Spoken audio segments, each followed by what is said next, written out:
25 octobre 2020. Français, nous sommes dans un contexte qui ne nous permet pas de comprendre. Nous sommes interdits, nous sommes inopérants, nous sommes à la merci de gens qui nous veulent du mal. Alors prenons le taureau par les cornes, parce que l'information, elle est maîtresse de la situation.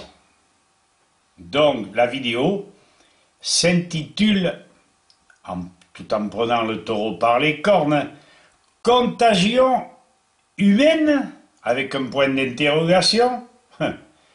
Contamination diversifiée, oui, c'est très important. Nous sommes victimes de contamination diversifiée et non de contagion humaine. Sous l'égide du bon sens. Un esprit observateur est supérieur à tout prétendu savant. Voyons jusqu'à quel point l'on se moque de nous, et nous allons tâcher de vous le démontrer. Il faut que vous partiez tous du principe que, par faute de défenses immunitaires qui nous sont accordées, données par la nature, qui sont initiées par une nourriture saine, biologique, je parle des vitamines, je parle des oligo-éléments, je parle des acides aminés, nous serons condamnés si nous ne respectons pas la nature à la maladie et à la dégénérescence. D'autant que des pseudo-scientifiques nous pousseront à une prétendue protection chimique inefficace, voire mortifère. La contagion n'est qu'une illusion. La contagion humaine, n'est-ce pas? Un mythe pasteurien, erroné, largement battu en brèche par les exemples ci-contre.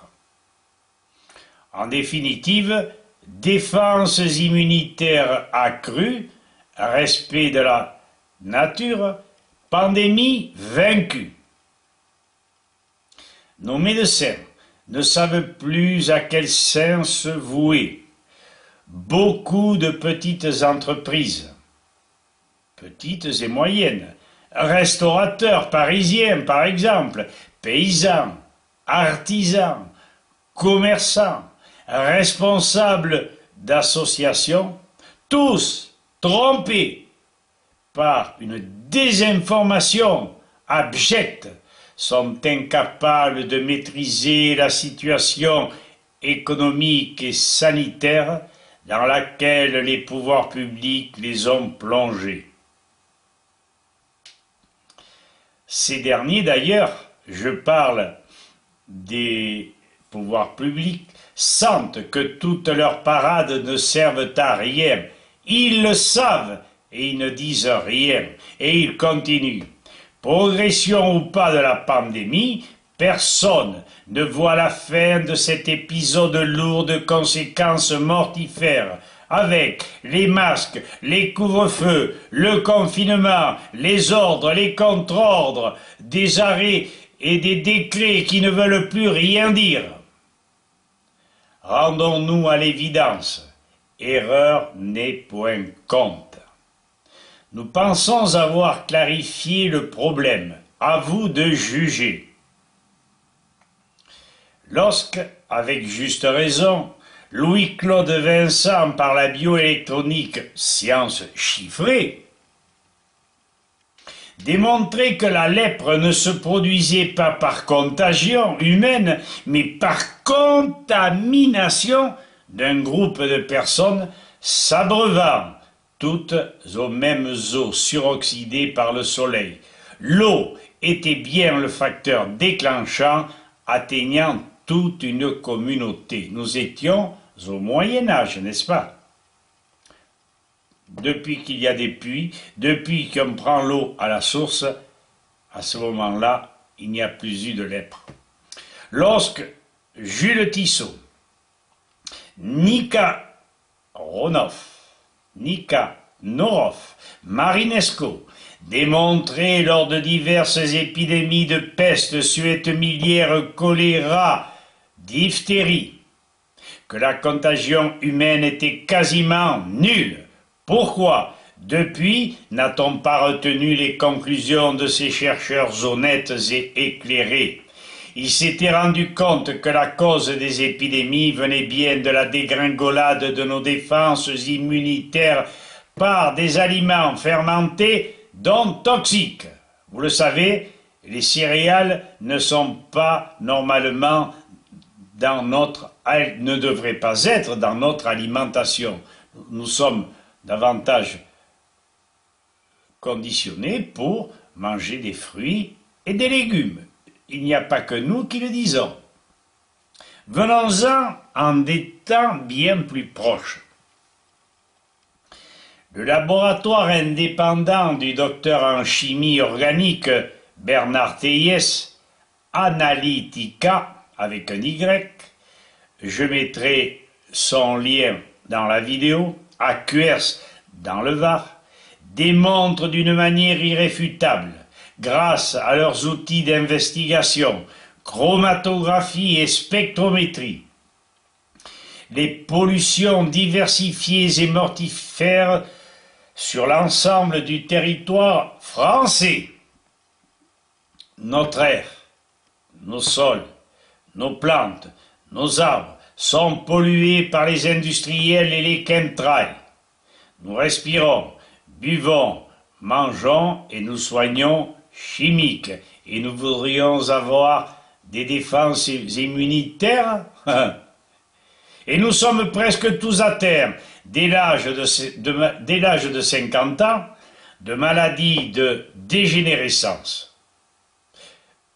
Sachez qu'il est impossible de joindre le docteur Bernard Teyes.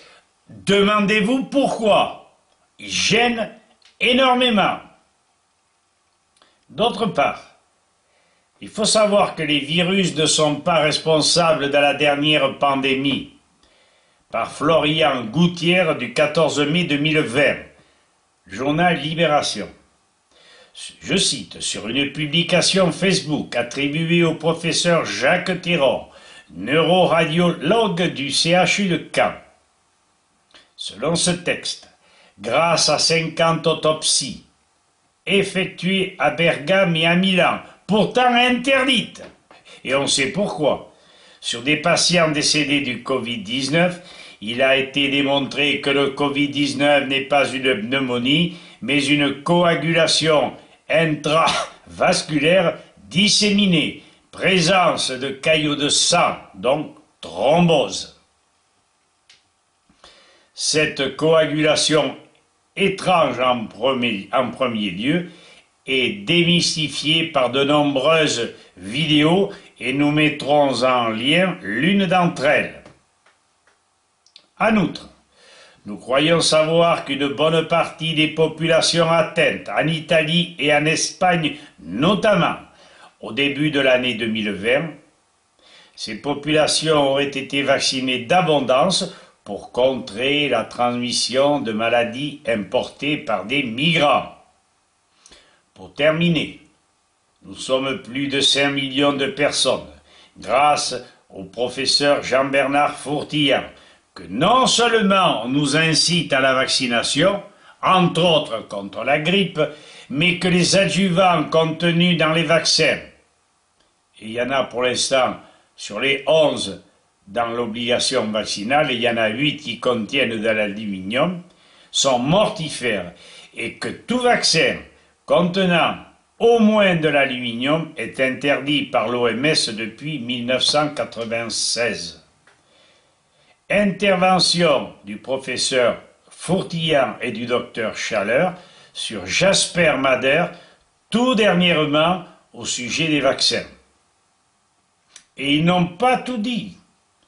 Ils ont oublié bien des choses. Le sujet est tellement abondant. Au moins ont-ils eu le courage de vouer aux gémonies la vaccination.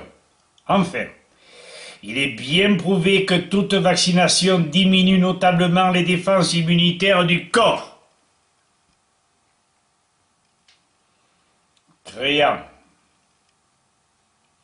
augmentant les risques d'introduire des antigènes, créant ainsi des maladies auto-immunes dont la fréquence ne cesse d'augmenter. Rappelez-vous, 2016, 800 000 vaccinés, 640 000 gosses atteints. Une hécatombe effroyable. Quel avantage de protéger des enfants de maladies bénignes s'ils doivent souffrir toute leur vie d'un diabète insulinodépendant. Et l'on resterait étonné que les mesures gouvernementales actuelles soient inefficaces, inappropriées, radicalement inopérantes, visant à détruire tous les corps de la société. Le mien, le premier. S'il vous faut de meilleures explications, adressez-vous au bon Dieu. Voilà, merci.